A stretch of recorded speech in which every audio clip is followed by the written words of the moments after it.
स्वागत है रामेश्वरम धाम में, जहां आस्था और समुद्र का मिलन होता है।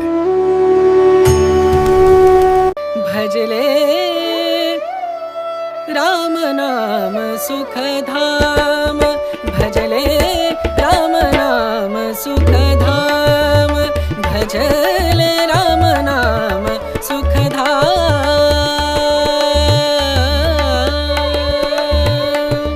तेरा पूरन हो सब काम, तेरा पूरन हो सब काम, भजले राम नाम सुख धाम, भजले राम नाम सुख धाम।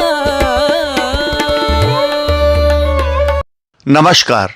अगर आप भगवान शिव के पवित्र ज्योतिर्लिंग और भगवान श्री राम से जुड़े सबसे महत्वपूर्ण तीर्थों में से एक रामेश्वरम धाम की यात्रा करना चाहते हैं तो ये वीडियो आपके लिए है। जी हाँ दोस्तों, आज हम आपको बताएंगे कि सिर्फ 2 दिन में रामेश्वरम कैसे घूमें, रामेश्वरम कैसे पहुंचे, कहां ठहरें, क्या क्या देखें, श्री रामनाथ स्वामी मंदिर में दर्शन कैसे करें, रामेश्वरम यात्रा पर कितना खर्चा आएगा और किस तरह अपनी यात्रा को यादगार बनाया जा सकता है। आप वीडियो के अंत तक हमारे साथ बने रहिएगा। कहा जाता है कि रामेश्वरम में भगवान श्री राम ने स्वयं भगवान शिव की पूजा की थी और यहीं से लंका तक राम सेतु का निर्माण हुआ था। तो आइए चलते हैं रामेश्वरम धाम की पवित्र यात्रा पर। लेकिन इससे पहले वीडियो को लाइक और शेयर करें तथा चैनल को सब्सक्राइब अवश्य कर लें। हर हर महादेव, जय श्री राम। दोस्तों, रामेश्वरम भारत के 4 धामों में से एक है और भगवान शिव के 12 ज्योतिर्लिंगों में भी शामिल है। रामायण के अनुसार भगवान श्री राम ने यहीं शिवलिंग की स्थापना कर भगवान शिव का आशीर्वाद प्राप्त किया था। यही कारण है कि रामेश्वरम में शिव भक्ति और राम भक्ति का अद्भुत संगम देखने को मिलता है। रामेश्वरम केवल एक तीर्थ नहीं है, ये वो स्थान है जहां भगवान राम की आस्था और भगवान शिव की महिमा एक साथ अनुभव की जा सकती है। यहाँ समुद्र की हर लहर रामायण की कथा सुनाती है और मंदिर की हर घंटी भक्ति का संदेश देती है। यदि जीवन में कभी दक्षिण भारत की तीर्थ यात्रा का अवसर मिले तो रामेश्वरम धाम को अपनी सूची में अवश्य शामिल करें। विश्वास मानिए, आप यहाँ केवल दर्शन करके नहीं लौटेंगे बल्कि अपने साथ एक नई आध्यात्मिक ऊर्जा लेकर जाएंगे। रामेश्वरम की 5 खास बातें। मंदिर का गलियारा। रामेश्वरम मंदिर का गलियारा विश्व का सबसे लंबा गलियारा है, लगभग 4000 फीट। राम सेतु के पत्थर।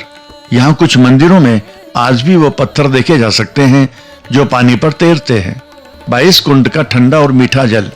समुद्र के किनारे होने के बावजूद मंदिर के 22 कुंडों का पानी मीठा है।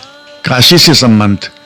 कई लोग काशी से गंगा जल लाकर यहाँ चढ़ाते हैं और यहाँ की रेत काशी ले जाते हैं। पम्बन ब्रिज का खुलना। आप यहाँ जहाज गुजरते समय पम्बन रेलवे ब्रिज को बीच से खुलते हुए देख सकते हैं।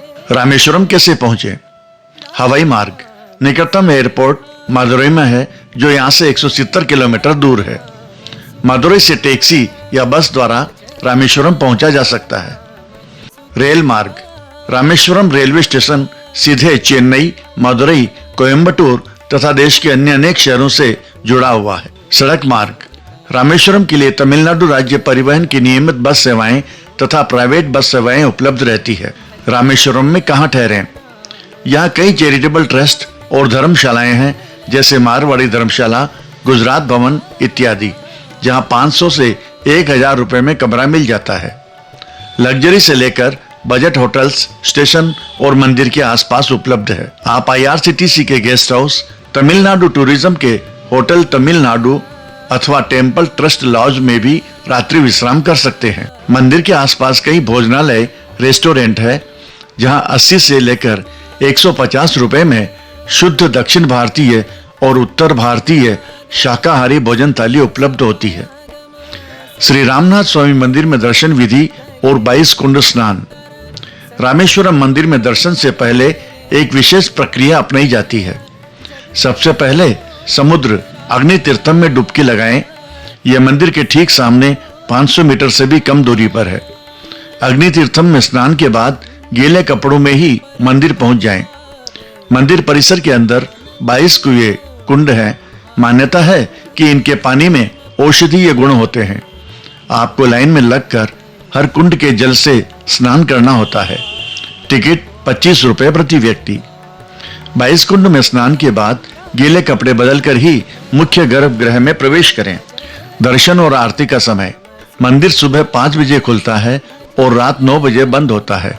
दोपहर 1 से 3 बजे तक मंदिर बंद रहता है। मणि दर्शन। मंदिर में सुबह 4 से 5 बजे के बीच मणि दर्शन होता है, जो बहुत ही पुण्यकारी माना जाता है। इसके लिए आपको सुबह जल्दी लाइन में लगना होगा।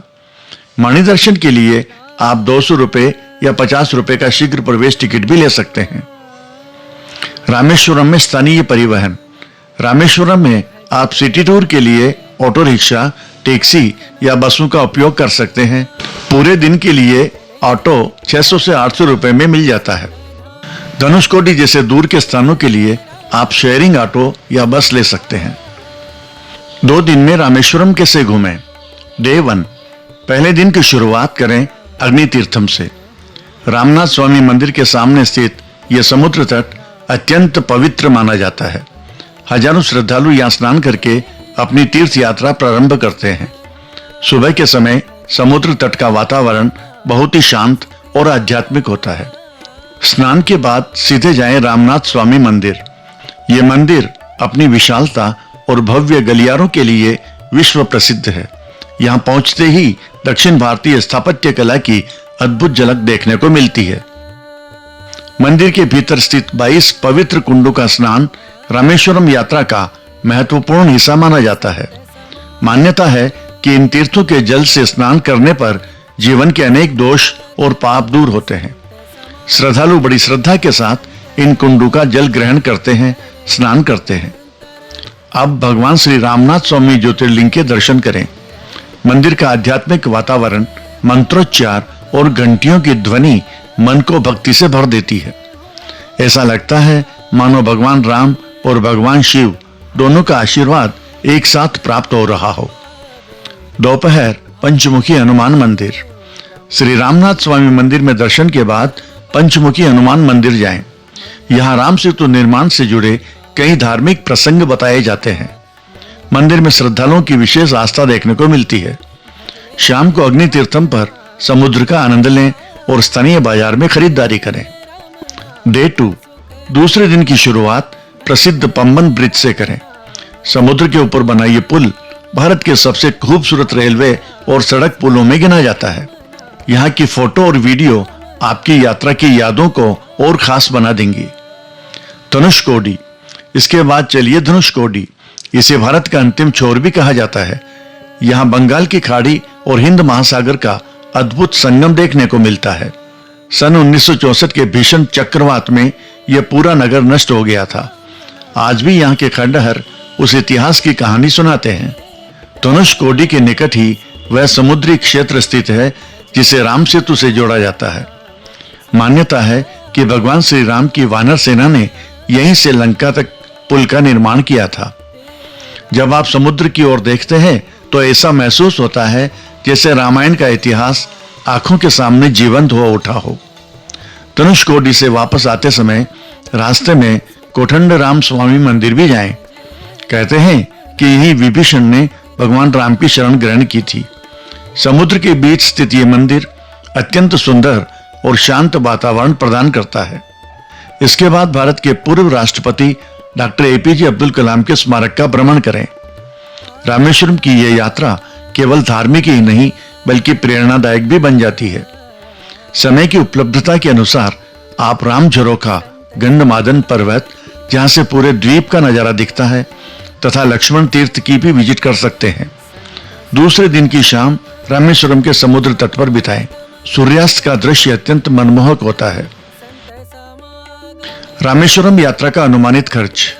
दोस्तों, यदि आप सामान्य बजट में यात्रा करते हैं तो होटल का खर्च 1000 से 2000 रुपए, भोजन 300 से 600 रुपए प्रतिदिन, स्थानीय परिवहन 500 से 1000 रुपए, धनुषकोडी भ्रमण 300 से 800 रुपए। तो इस तरह कुल मिलाकर 2 दिन की यात्रा लगभग 4000 से 5000 रुपए में आराम से पूरी हो सकती है। जरूरी सुझाव: सुबह जल्दी मंदिर जाएं। 22 तीर्थ कुंड स्नान के लिए अतिरिक्त कपड़े साथ रखें। गर्मी में पानी की बोतल अवश्य रखें। धनुषकोटी जाने से पहले मौसम की जानकारी ले लें। मंदिर की मर्यादा और स्थानीय परंपराओं का सम्मान करें। रामेश्वरम कब जाएं? रामेश्वरम घूमने के लिए अक्टूबर से फरवरी के महीने सबसे अच्छे माने जाते हैं, क्योंकि इस दौरान मौसम सुहावना रहता है। दोस्तों, रामेश्वरम की यात्रा केवल एक धार्मिक यात्रा नहीं, बल्कि शांति और सुकून का अनुभव है। उम्मीद है यह वीडियो आपकी यात्रा में मददगार साबित होगा। अगर आपको यह वीडियो पसंद आया हो तो वीडियो को लाइक और शेयर करें, चैनल को सब्सक्राइब करें और कमेंट्स में जरूर लिखें हर हर महादेव, जय श्री राम। भजल राम नाम सुखधाम,